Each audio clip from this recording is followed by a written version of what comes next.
Selamat malam Pak Temi dan teman-teman. Perkenalkan, nama saya Aka Leonardo dari kelas 6 MAK 51. Sekarang saya akan membahas tentang pengendalian sistem biaya atau control system cost yang terdapat di pembahasan ke-16. Pengendalian sistem biaya atau control system cost secara garis besar akan membahas dua hal ini, yaitu direct cost dan indirect cost, atau biaya langsung dan tidak langsung. Pengendalian sistem biaya atau control system cost mempunyai keuntungan, yaitu kemungkinan yang lebih tinggi bahwa orang akan bekerja keras dan mengarahkan energi mereka untuk melayani kepentingan organisasi. Yang dimaksud di sini yaitu pengendalian sistem biaya akan memberikan keuntungan, yaitu akan membuat karyawan bekerja lebih efektif dan lebih efisien. Pengendalian sistem biaya terdiri dari dua bagian, yaitu direct cost dan indirect cost ya, atau biaya langsung dan tidak langsung. Saya akan membahas satu persatu.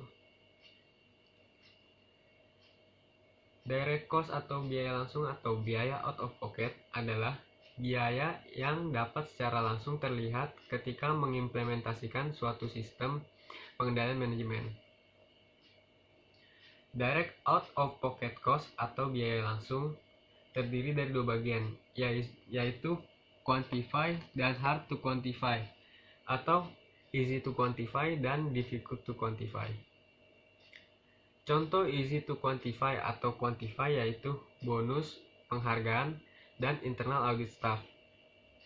Contoh difficult to quantify yaitu biaya waktu yang dihabiskan karyawan dalam aktivitas perencanaan dan kegiatan pembuatan anggaran, atau pre-action review secara umum hanya dapat diestimasikan. Sekarang saya akan membahas tentang indirect cost atau biaya tidak langsung. Sistem pengendalian manajemen dapat menyebabkan indirect cost lebih besar daripada direct cost. Hal ini disebabkan oleh yang pertama behavior displacement, yang kedua gamesmanship, yang ketiga operating delay, dan yang terakhir adalah negative attitude. Saya akan membahas semua secara satu persatu. Yang pertama, behavior displacement. Penyimpangan perilaku atau behavior displacement merupakan efek samping penerapan sistem pengendalian manajemen yang paling umum dan membebani perusahaan dengan indirect cost secara signifikan. Beberapa bentuk dari pengendalian dapat menyebabkan masalah, yaitu behavior displacement dan result control. Yang kedua, behavior displacement dan action control. Dan yang terakhir adalah behavior displacement dan culture or personal control. Saya akan membahas tiga hal tersebut. Yang pertama, behavior displacement and result control. Dalam result control system, penyimpangan perilaku terjadi ketika perusahaan atau organisasi mengidentifikasikan atau mendefinisikan suatu ukuran terhadap hasil yang tidak sejalan dengan tujuan perusahaan yang sebenarnya. Tidak sesuainya sasaran perusahaan dengan hasil yang didapatkan disebabkan karena yang pertama, poor understanding of desired result. Rendahnya atau kurangnya pengertian tentang hasil yang diharapkan.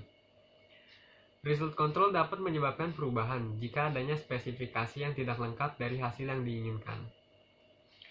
Yang kedua yaitu over quantification. Kecenderungan untuk mengkonsentrasikan pada persoalan yang konkret dan dapat diperhitungkan daripada konsep intangible yang mungkin lebih penting. Yang berikutnya adalah behavior displacement and action control. Bentuk penyimpangan perilaku yang terjadi adalah means and ends inversion, yaitu karyawan terdorong untuk lebih memperhatikan mengenai apa yang mereka lakukan atau the means daripada apa yang harus mereka capai, the ends. Berikutnya yaitu behavior displacement and personal or culture control. Penyimpangan ini dapat terjadi ketika perusahaan menetapkan atau menempatkan orang yang salah untuk sebuah posisi atau mengadakan pelatihan yang salah. Contohnya yaitu seharusnya dia di level staff tetapi dia dinaikkan menjadi manajer, atau seharusnya dia supervisor dinaikkan menjadi direksi, dan mengadakan pelatihan yang salah. Yang dimaksud itu yaitu pelatihan yang salah, misalkan dia itu adalah seorang akunting tetapi dia mengikuti pelatihan sebagai pelatihan sebagai ilmu komunikasi.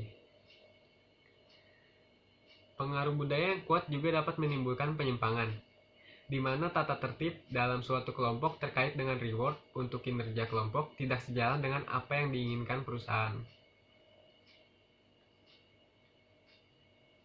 Berikutnya adalah gamesmanship.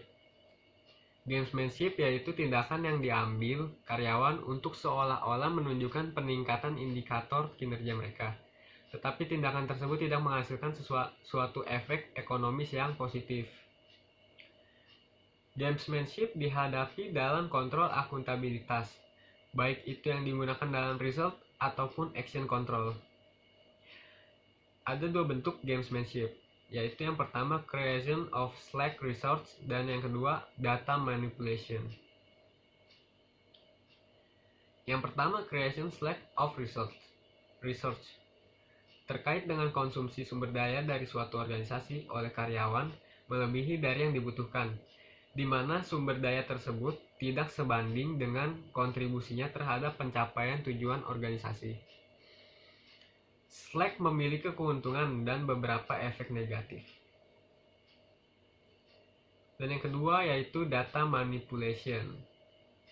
Manipulasi merupakan suatu usaha dari karyawan agar terlihat baik dengan cara memalsukan data atau melaporkan data yang salah atau falsification, dan mengubah hasil laporan atau data manajemen.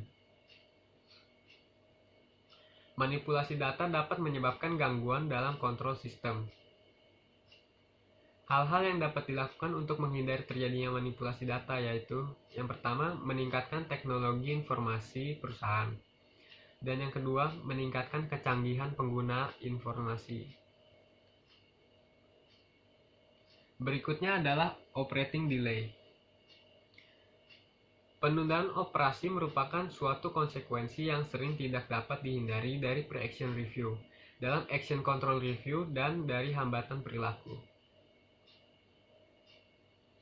Operating delay sering dihubungkan dengan action control karena adanya pre-action review, behavior constraint, bureaucratic organization, dan yang terakhir yaitu negative attitude. Negative attitude dihadapi dalam semua jenis kontrol yang digunakan perusahaan. Negative attitude terbagi menjadi dua, yaitu yang pertama, perilaku negatif yang disebabkan action control. Contohnya perilaku negatif yang dilakukan oleh profesional, perilaku negatif yang dilakukan oleh lower level personel. Yang kedua yaitu perilaku negatif yang disebabkan result control. Contohnya yaitu kurangnya komitmen karyawan untuk mencapai tujuan. Sistem penilaian kinerja yang dirasa tidak fair. Dan yang terakhir, reward and punishment. Sekian penjelasan dari saya. Selamat malam Pak Temi dan teman-teman. Terima kasih.